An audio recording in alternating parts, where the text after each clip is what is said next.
A nose flute, instruments from the court music of the Edo period, deep electronic synths and guitars are the unlikely combination that makes Shōgun's music mesmerizing from the first note.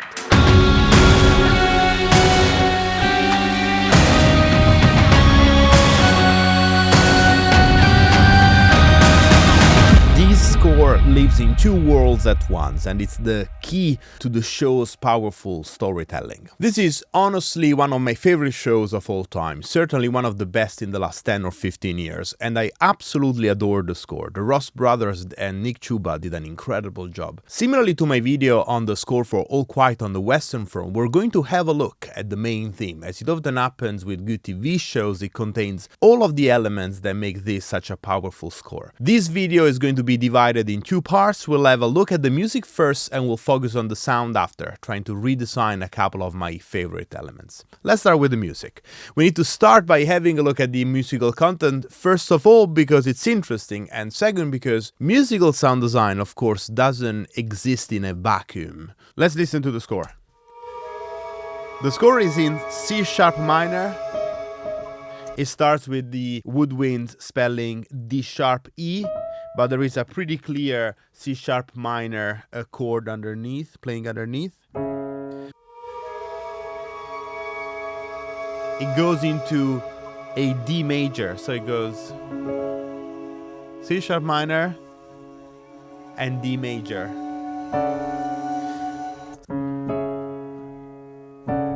He plays this D major on a C sharp pedal tone. Let's get going.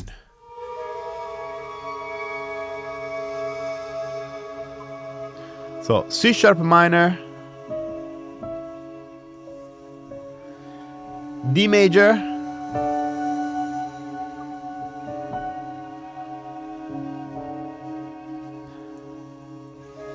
back to C sharp minor,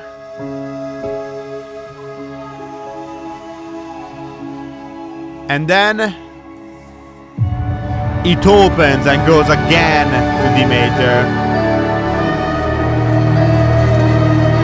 They do this movement from C sharp minor to D major twice, but the first time it goes from C sharp minor to D, keeping the pedal tone on the bass, and then it goes back to C sharp minor, and when they do it the second time with the arrangement opening up, the whole thing, including the bass, goes to D major. And then it really does this melodic movement to D sharp. So you have this bass that goes up quite dramatically. I guess this could be considered a D sharp diminished, but I don't really hear the D. Again.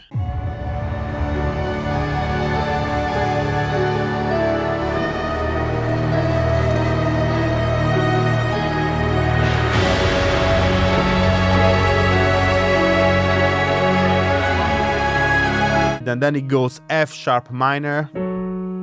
So now we are safely in C sharp minor, which is the original key, and then C sharp minor again. These are quite interesting bends, which I want to talk about in the sound design section.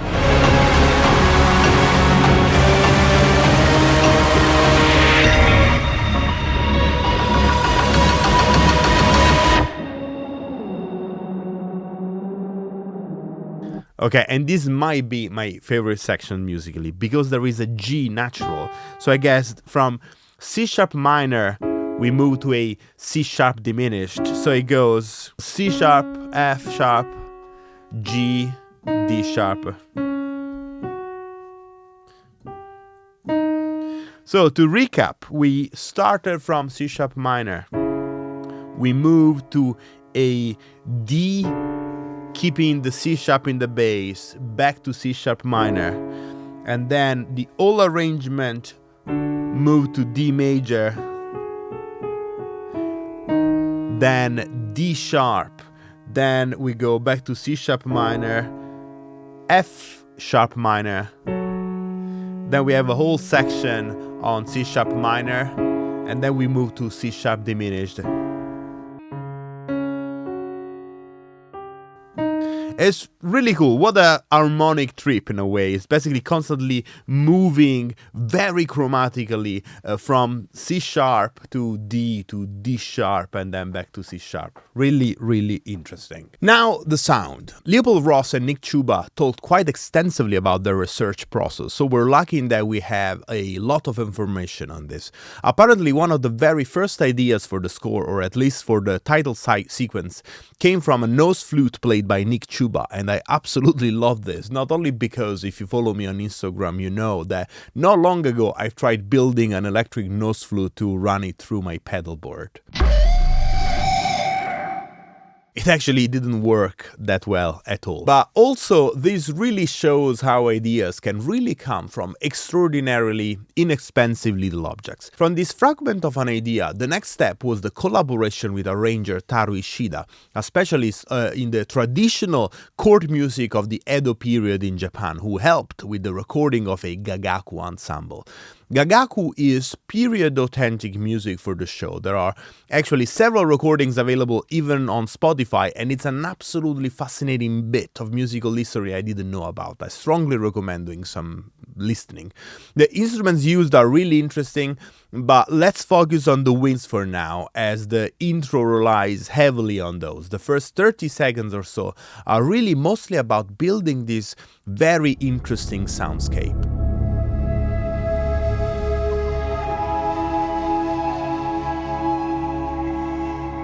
I don't know exactly which instruments were used here. Leopold Ross explained in an interview that the first instrument to join the nose flute is a shakuhachi, which has actually been used a lot in film scores since at least the 70s.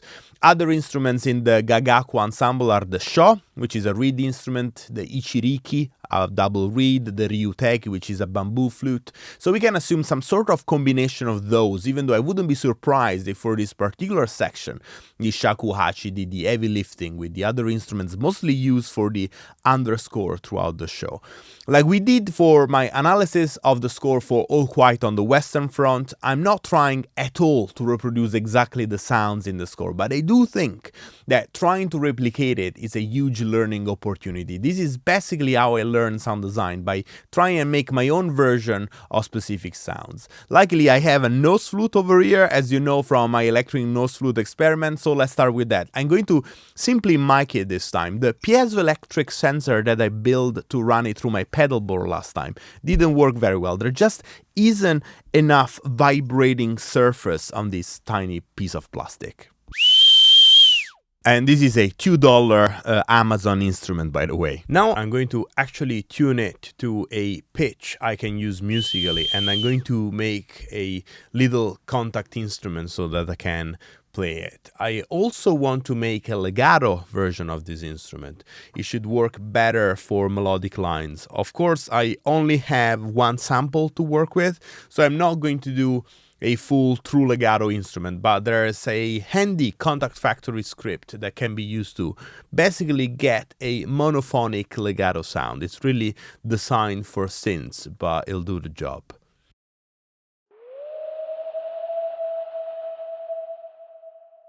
Next, I'm going to do the same with this dog whistle I had at home. This is one of those ultrasonic whistles to train your dog. The idea with this is to use a microphone capable of recording very high frequencies. And no, it doesn't need to be a $2,000 Sunken CO100. Human hearing doesn't go beyond about 20K, but the advantage of recording ultrasonic frequencies in sound design is basically that if you record that part of the frequency spectrum, when you pitch shift it down, you're going to actually have that content to work with.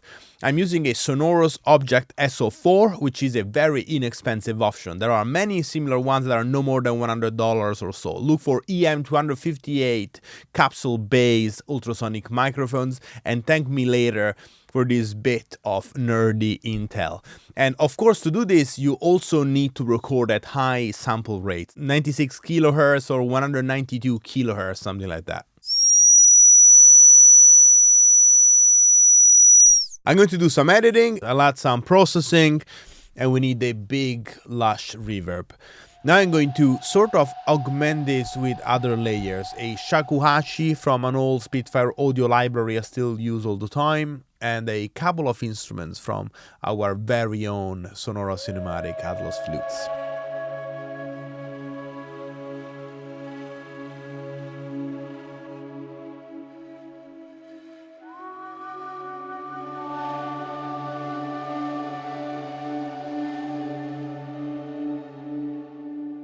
From the acoustic, let's get into the electronic part of the score. One of my favorite design elements in the main theme are these bends that you find in the second part, right before the 4-note theme I was playing on synth and guitar in the intro of this video.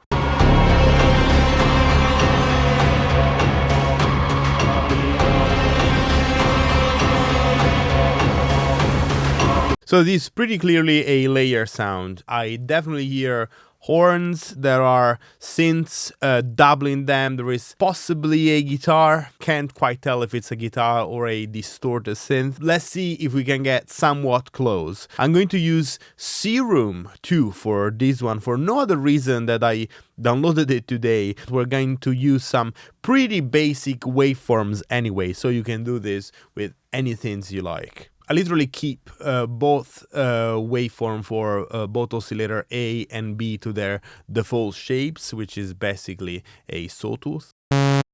We're not gonna do any wavetable sweep or anything like that. I'm going to detune them a little bit.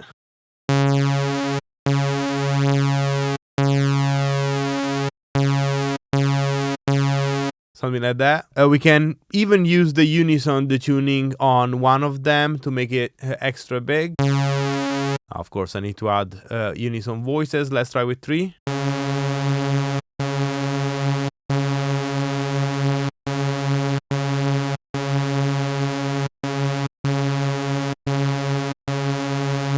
I also do want a sub-oscillator, but I'm not going to use the built-in one. And the reason for that is that this doesn't have fine-tuning, which I'm going to need for the band. So instead, I'll add oscillator C, which is the third one, which is a new addition in Serum 2. And I am going to use some sort of sine wave for this. Let's see what they have. How about this analog BD sine, which I'm guessing stands for bass drum, and I'm going to set it to 1 octave down.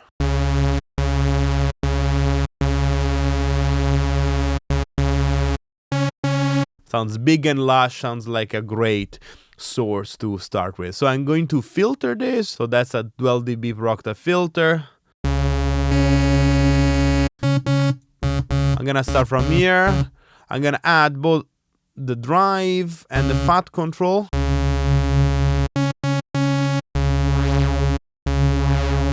We're gonna need some effects. Let's add some distortion. I want a compressor in multiband mode, and then I maybe want some chorus. Gonna use the soft clipping.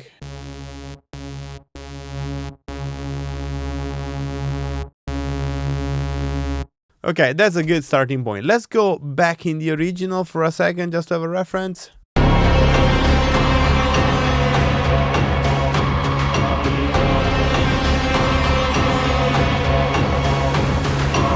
There is definitely a very big brass section. I definitely hear horns. There might be something else layered on top. It doesn't matter. Again, the idea is to make something that is in the ballpark and is kind of my own version of this rather than an exact copy. So let's open Kontakt. I'm thinking I'm going to use an old favorite, Cinebrass Pro. It's really old, but really does sound great. And there is a 12 horns ensemble that always works well. Let's see if I can find it.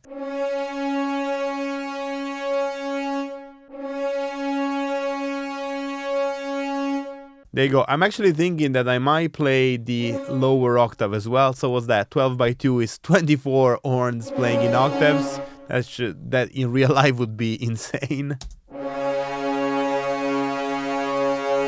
And we're gonna layer this with the synth. Now we need to do the bending, of course. If you go back to the original,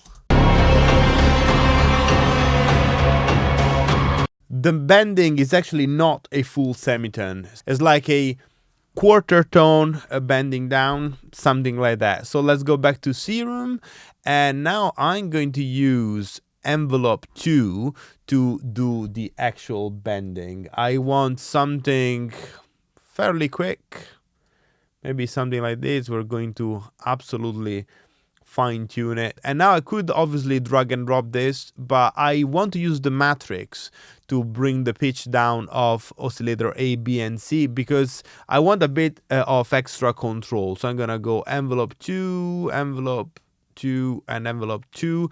I need 3 sources, of course, because I want to bring down the pitch of the 3 oscillators by different values. For destination, we're gonna pick oscillator A fine, and oscillator B fine, and oscillator C fine. And I'm gonna be pretty rough, actually. I'm gonna do something like that. And let's hear it. We might be able to do it a bit slower. Yeah, quite a bit slower, actually. And now we can do the same with the horns. French horns can actually bend notes with the stop technique when they put a hand into the bell of the horn, but this sample obviously doesn't have that. Not a big problem, as this is going to be a pretty designed sound anyway. We're definitely not going for realism, so let's do some Kontakt hacking. I can do this with the pitch bend, of course, but I'm a little weird and I prefer doing it in a different way. I'm going to write down the pitch bend data in the region down to the minimum value. In my MIDI region, I'm gonna find pitch bend. Here it is. I already have it as a default. Most Kontakt libraries are, the pitch bend is programmed to be a 2 semitones, so a whole tone. So in this case, it's gonna go down to a B, which is not what I want. So we need to do some Kontakt hacking. I'm gonna go under the hood, and to do that, we need to set Kontakt to be in classic view, and I'm gonna set monitor, and I'll go in groups. And I'm gonna play this back, and I'm going to try and notice where are the groups that are playing. You'll see them because they have the speaker, so the first 2 are playing. And there should also be a release of sort somewhere. Let's see. There you go. So you have release dynamic 1 and 2, and then you have the first 2 groups. So you click all of them, you select all of them, and then I'm going to right click on them, and I'm gonna click on set edit flag for selected groups. Now I do need to spot the pitch bend modulator in the mess that is Kontakt's backend, but no, it's easy. Here you go, and you'll see that here you have it to set to 2 semitones. I want to have it set to less than 1 semitone, something like 0.5, something like that. And now any change that I do here is going to be valid for all these groups that I have selected. Make sure that you don't resave the instrument with these settings, otherwise every time that you open Cinebrass is gonna have these settings on. We do need to tweak the pitch bend value, and most importantly, we need to tweak the curve of the pitch bend in a way that resemble what's happening in Serum. So I'm gonna do a bit of that. I tweaked this a little bit, so I put it to 0.7 semitones, and this is what the pitch bend curve looks like. I also added a bit of modulation so that as the pitch goes down, it goes into the lower dynamics. This is how the horns sound on their own. And this is Serum, the double with Serum. Obviously Serum is way too loud, but we're gonna do a lot of work to it. Now we have the bulk of the sound, but let's add some processing. Okay, let's start with the horns. I'm going to add a compressor. I think I said it many times that I just absolutely love Minimal Audio's fuse compressor for this kind of designed aggressive sound. I have a bunch of presets that I just know work very, very well for this type of material. This is instantly going to bring a lot more body to the sound. And another thing that I absolutely love on brass and on solo string instruments, I use this quite a lot when I'm making trailer-like sounds, is Soundtoys Devil Lock. How to describe it? It is sort of like a very destructive compressor.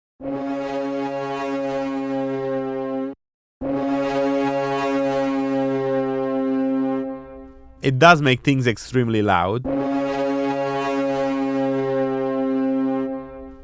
And now you hear that because of the effect of this very aggressive compressor, the release sounds awful. You this big hump. So we're gonna do a couple of things. We're going to high pass it.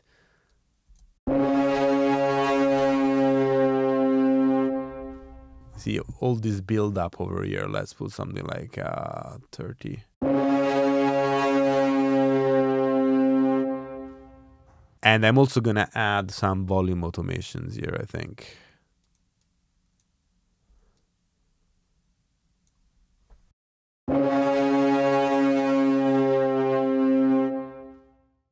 Very cool. Now let's move on Serum. I'm gonna add another minimal audio effect, which is called Rift, which is a great sounding distortion. And Rift is super tweakable, so I'm gonna try and do something from scratch rather than using a preset.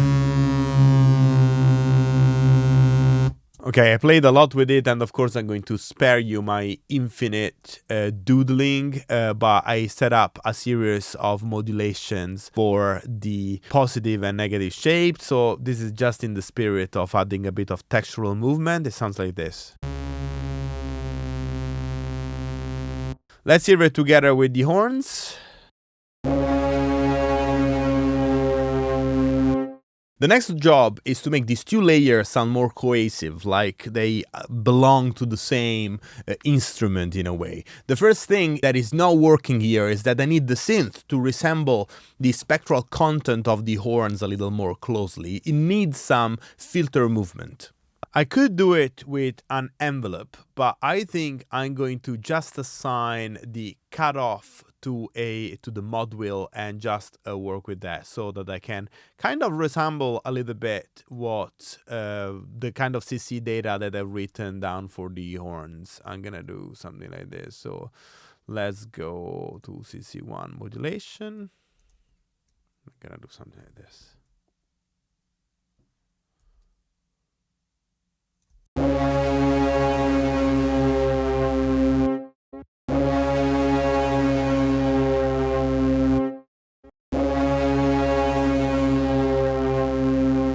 Now let's go to the mixer for a second.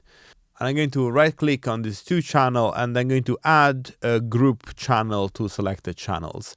And this is going to allow me to do some bus processing on these 2 groups. I'm going to add another instance of fuse compressor. There you go. And you hear, I'm gonna try and use the multiband to isolate the fundamental.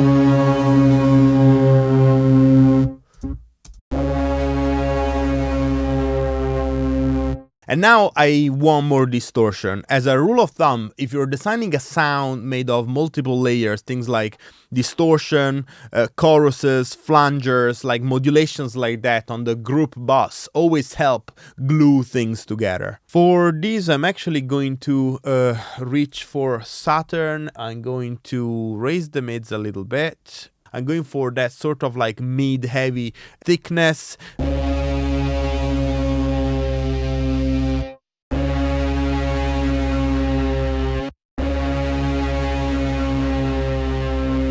An important thing to note here is that the more distortion I add, the less punchy the sound becomes. I'm going to somewhat mitigate this by adding some dry signal back in.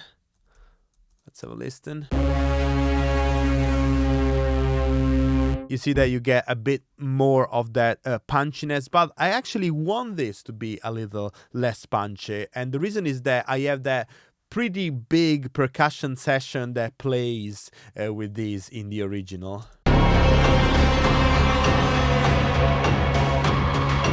And I can always layer in a boom or a hit to give that extra punch. But the actual bends, I want it to be a bit softer, a bit more horn-like, a bit more guitar-like in a way. Now let's add another staple of my cinematic sound design, aggressive cinematic sound design, I should say, which is boom overloud. Let's add it in.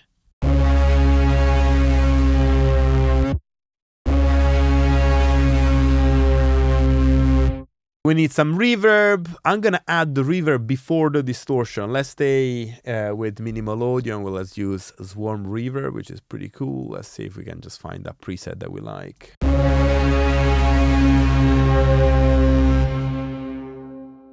One that has a name that I like.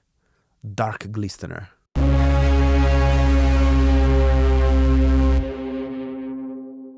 This on the insert. I love reverb before distortion. Hear what Saturn is doing on that tail.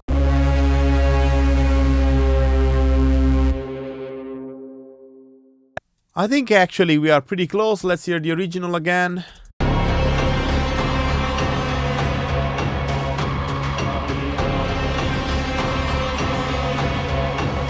Of course, this is within the context of a whole arrangement. This is the one that I just made.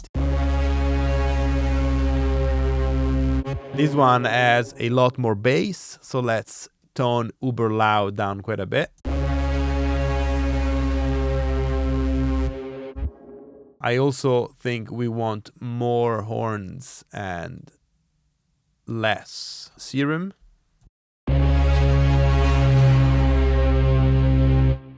And again, compared to the original.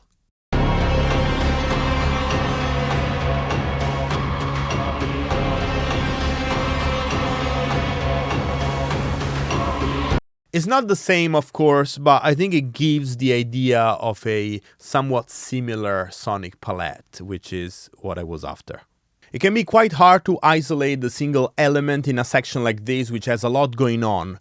Playing under the brass bands in the original, there's the Buddhist monks choir that Taro Ishida recorded, a big percussion section which comes from an ensemble called the On Ensemble. I hear some taikos and daikos there, but there is a lot more stuff for sure. I don't have any Buddhist monks recordings, but I did write something around the effect to put this little snippet in context.